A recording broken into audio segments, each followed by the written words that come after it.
Pertama, sholat zuhur di Masjid Raya Mujahidin yang insya Allah senantiasa dirahmati Allah Ta'ala dan yang saya hormati.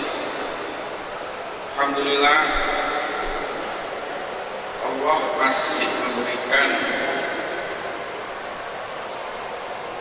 nikmat, rahmat dan taufik kepada kita semuanya, sehingga kita masih bisa melaksanakan sholat zuhur secara berjamaah di masjid yang kita cintai ini.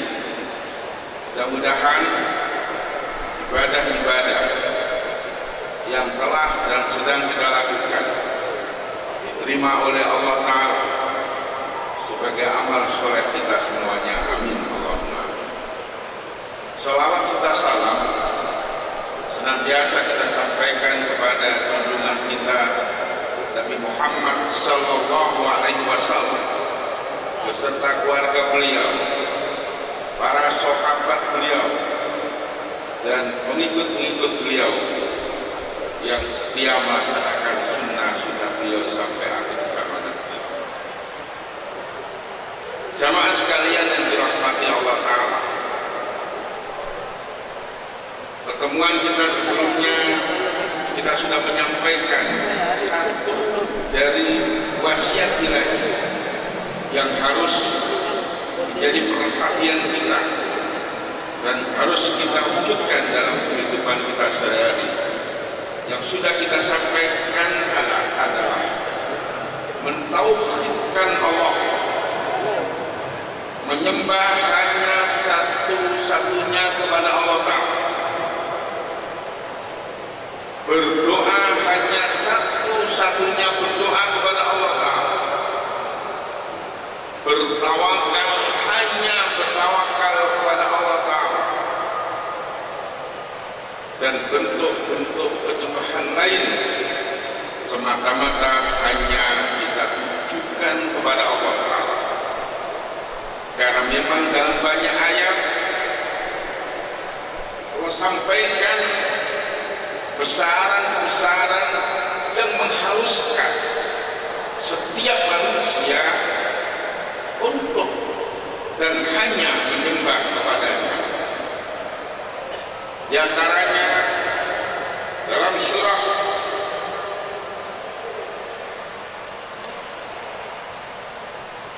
Fatir ayat 27-28 Allah mempertanyakan kepada kita semuanya, alam tara anna Allaha anzala minas samaa'i ma'an fa akhrajna bihi thamaratin mukhtalifan alwanuha wa minal jibali judatun baydun wa humrun mukhtalifun alwanuha wa ila akhir ayat. Allah mempertanyakan kepada kita semuanya, tidakkah kamu melihat bahwasanya Allah menurunkan hujan dari langit, lalu kami hasilkan dengan hujan itu buah-buahan yang beraneka macam jenisnya. Tentu hanya Tuhan yang Maha Kuasa yang bisa melakukan yang demikian itu. Dari air yang satu, dari tanah yang sama, dengan air yang hujan yang satu itu, Allah tumbuhkan berbagai macam tumbuhan yang berbeda-beda dan bermacam-macam warna dan rasanya. Tentu dari penyampaian ini Allah ingin menanyakan, apakah kamu layak untuk tidak menyembah hanya kepada Allah? Dan ayat-ayat yang sejenis ini masih banyak dalam Al-Quran. Di antaranya Allah juga menanyakan kepada kita, tahukah kamu Allah menciptakan gunung-gunung, Allah menciptakan langit yang begitu luas dan tanpa beratap, tanpa ada tiangnya. Bahkan Allah sungguh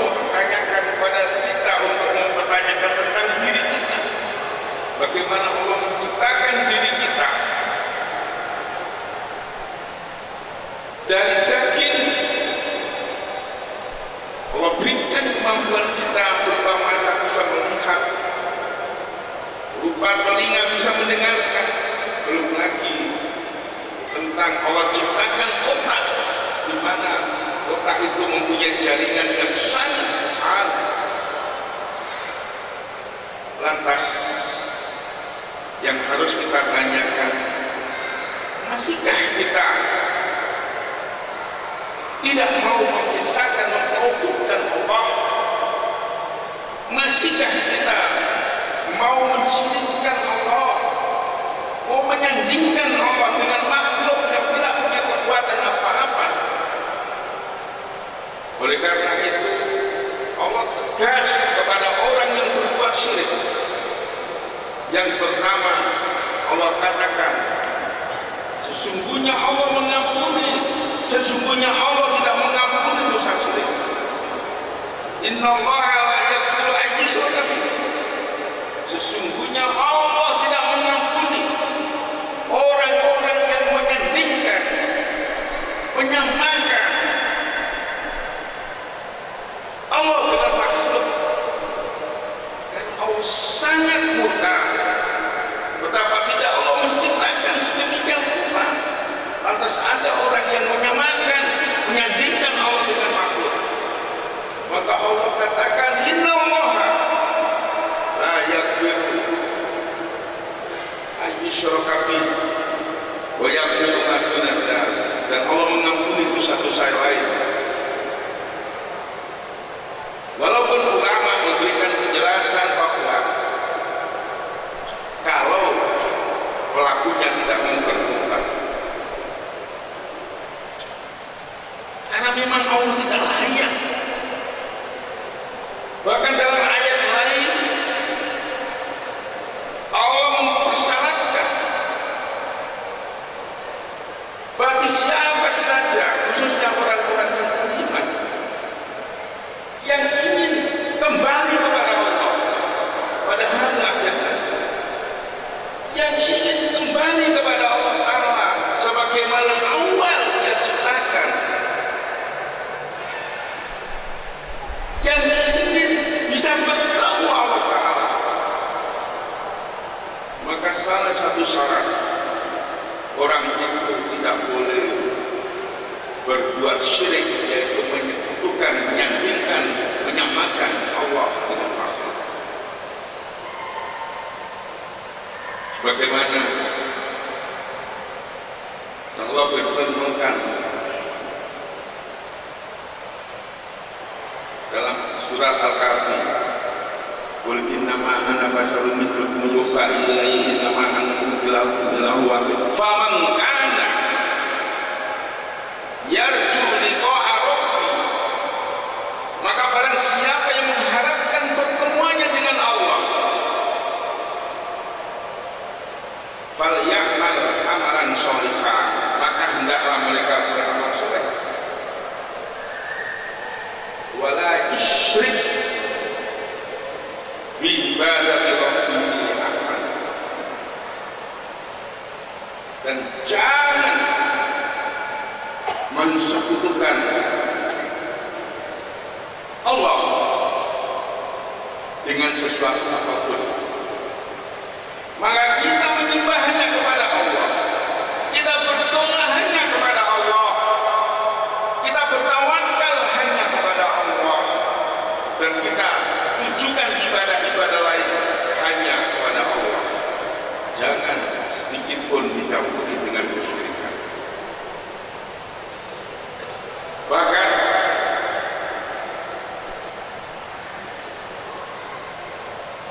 dalam ayat lain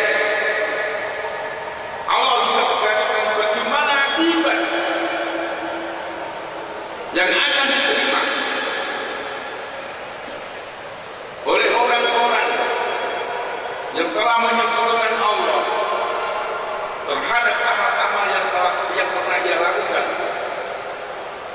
Allah tegaskan, faman asyraka lahabita amaluhu, maka barang siapa yang menyentuhkan Allah dengan sesuatu alias berbuat syirik, lahabita amaluhu, maka amal-amalnya yang pernah dia lakukan akan terhapus dengan perbuatan syirik. Kenapa? karena memang Allah tidak layak untuk disekutukan dengan sesuatu, karena Allah yang menciptakan begitu alam yang luar biasa itu. Karena itu wasiat yang pertama ini harus betul-betul kita pegang dalam kehidupan kita. Dalam keadaan apapun kita harus mentauhidkan Allah.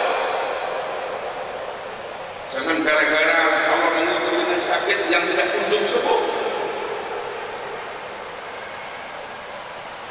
padahal ya tidak ada sulitnya bagi Allah kalau ingin menyembuhkan. Jangan hanya menyembuhkan seorang dari penyakitnya, menciptakannya tidak sulit bagi Allah. Kemudian orang itu melakukan kesyirikan. Jangan gara-gara ingin menduduki suatu jabatan ia melakukan kesyirikan. Atau jangan sampai gara-gara seseorang itu diuji dengan kemiskinan ia mensekutukan Allah. Mari kita jaga iman kita, kita jaga akal kita dari perbuatan syirik kepada Allah SWT. Sekiranya ada keraguan, tinggalkan. Seandainya ada sesuatu yang mungkin kita karena keawaman kita ragu apakah kita syirik atau tidak, tinggalkan daripada kita terjerumus kepada kesyirikan. Ini wasiat ilahi yang harus saya sampaikan kepada kita semuanya. Mudah-mudahan bermanfaat untuk kita semuanya, termasuk diri kita, sehingga mudah-mudahan kita terbebas dari kesyirikan dan diberi kemampuan untuk beramal soleh, sehingga kelak kita bisa bertemu dengan Allah, kembali kepada Allah, dan kita akan dikembalikan kepada surganya. Amin Allahumma. Terima kasih atas segala perhatian. Mohon maaf atas segala kekurangan. Billahi taufiq wal hidayah. Wassalamualaikum warahmatullahi wabarakatuh.